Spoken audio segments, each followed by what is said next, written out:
Hi guys, this is Robin with Weight Loss Apocalypse. This is a short clip with a client that I've been working on and off with for like 4.5 years, 5 years now. She has lived her whole life as the perfect child, the thin person, and has off and on struggled with binge eating and also has tinges of orthorexia. So she's very much into the healthy, controlled environment and very perfectionistic in her survival mode. And also because she personifies the perfectionism and the control in terms of how she's created a personality trait in her own mind, she hides a lot of her struggle. So binging in the closet, hiding her issues, and then that which promotes her even more need for more control. So so every time she's come to work with me, it's usually in her binge phase, needing help, wanting the freedom to eat to hunger. You could say that early on, eating to hunger became her diet, her new fixation around health and perfectionism, and it hasn't worked so well for her body image stuff. So she's gone in and out of work with me. Usually when she comes to me, she's in the binge phase, feels tons better, and then she thinks back to, ooh, maybe I should try intermittent fasting. So she, her and I hadn't talked for 2 years, and then she'll come back, Robin, I need your help. I've relapsed. And so this is probably the third time that she has come back to me in a relapse. Well, she's relapsed when she stops working with me, and then she relapses for a good 2 years, and then she comes back to get help to get out. So this last bout of work that her and I have done together has been very transformational. It's been very humbling, because she is hit the bottom. And so she has really felt significant freedom over the last 2 months, and over the course of a week, she is back into a relapse. And so this session is super precious. It's really,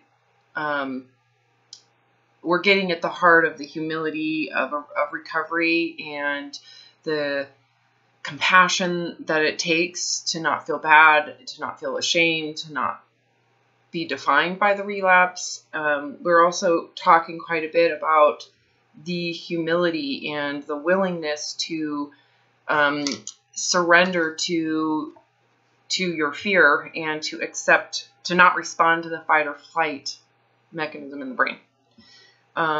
So enjoy. If you would like to watch the entire session alongside all the sessions I've posted over the course of the year, those are private. They're in my Patreon group. The link below to Patreon to join. It's a minimum of $5 donation, monthly donation from PayPal.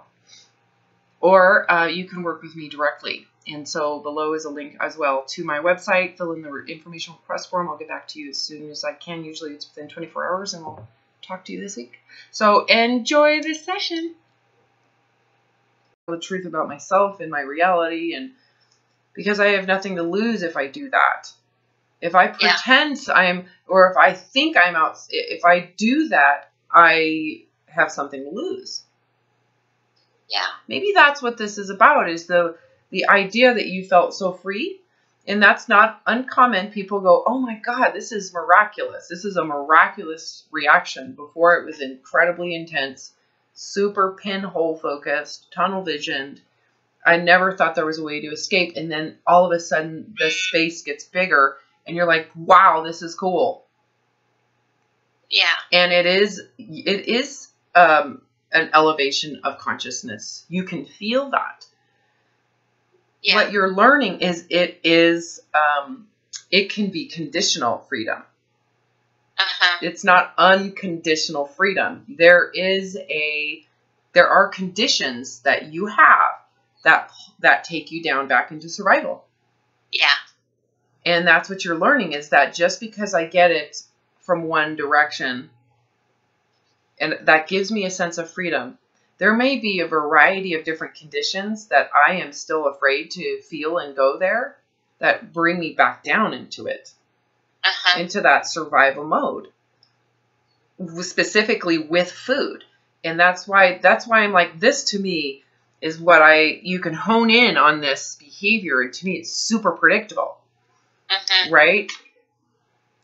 I am starting to look at this behavior in politics.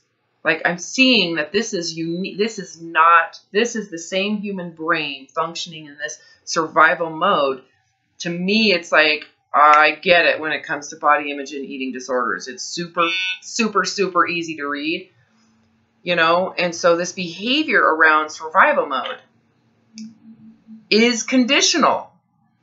What conditions very specifically can bring someone down into fight or flight? And you become dangerous, not to just yourself. Well, clearly you're waging war with your body and food. That's predictable. But other people in this same exact fight or flight, imagine if you went into this space with a different belief system that included other people. How you become dangerous, right? Yeah, right. To others. Anyways, I just totally went on a tangent. So coming back to you, there are conditions that can drop you back down. Yeah. And they're meant to be there. This is the other part. When it comes to food, for example, food is the most important survival mechanism you have, period. There's no argument. Food and water. And they both go hand in hand because you can't have food without water, right? Right. So you mess with that and you're toast. There's no way around it. I would be the same way. I have just learned that your state of mind around food very consciously is around, do I have enough? Do I have enough?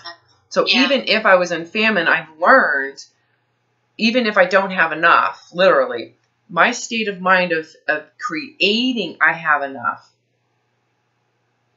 is my survival, right? So the problem for you is you're going into I don't have enough. Yeah, I am. That's the dieting. You're not clearly implementing a diet. But the I shouldn't eat this. I've eaten too much. I shouldn't eat this. Anything that says you've done something wrong, this food is bad, it's dangerous. That's another thing. It's I have not had enough or I don't have enough. But also, it is dangerous. Remember when we talked, I don't know if I've talked to you about this because we've worked together for quite a long time now. The triggers into survival mode with food are, do I have food? Do I have food? Do I have enough? So a matter of quantity.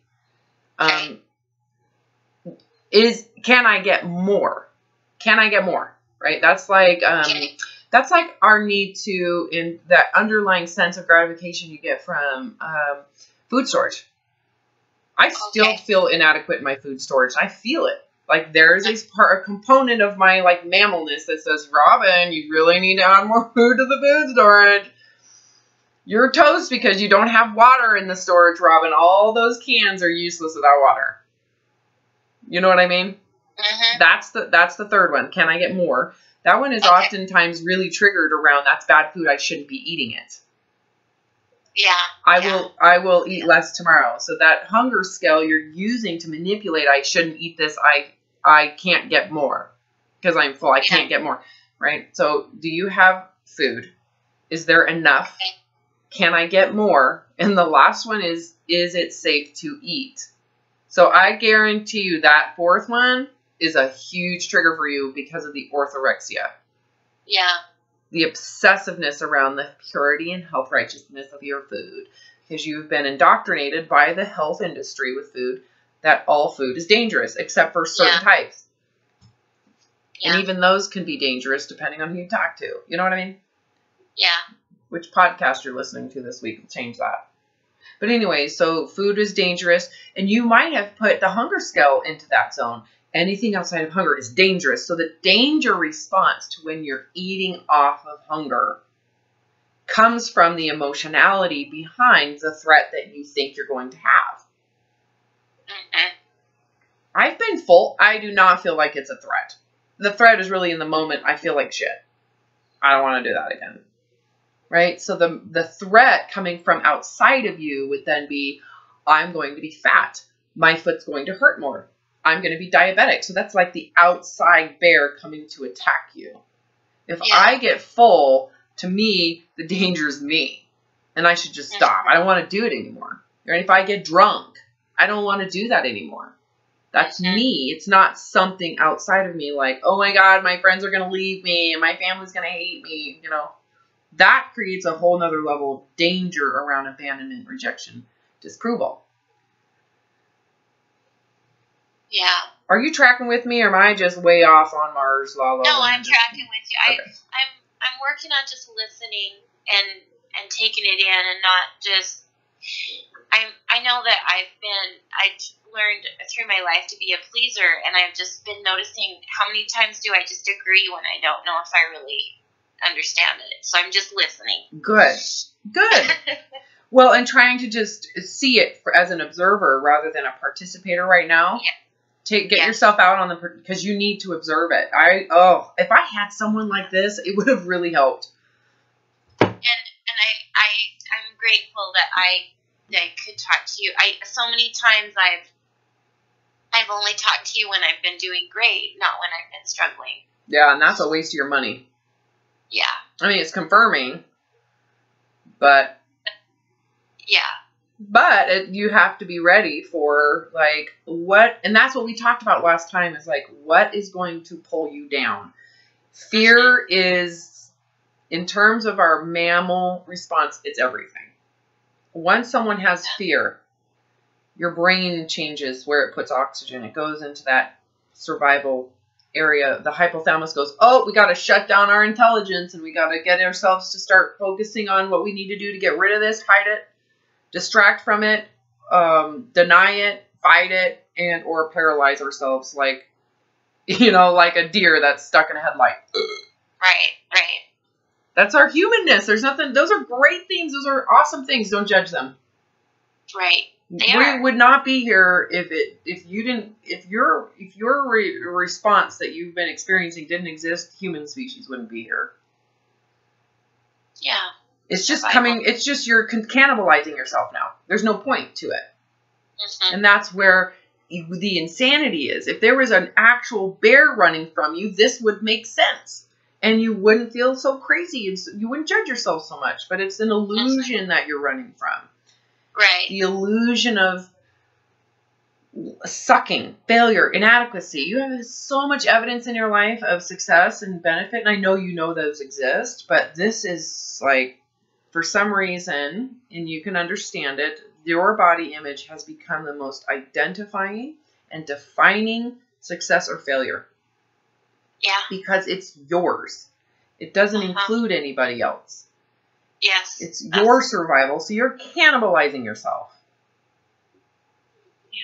Yeah. And you're the bear. You're the one that says, I can't stand my foot pain. That's fine. But as a consequence of your issues with being overweight, can you afford to go back on a diet to fix it for the foot pain? No, and there's no guarantee that would even fix it. Well, of course, because it never has. It has temporarily, but you end up going crazy train because you're stuck in a freaking cage in your anorexic moment, and that's going to blow up.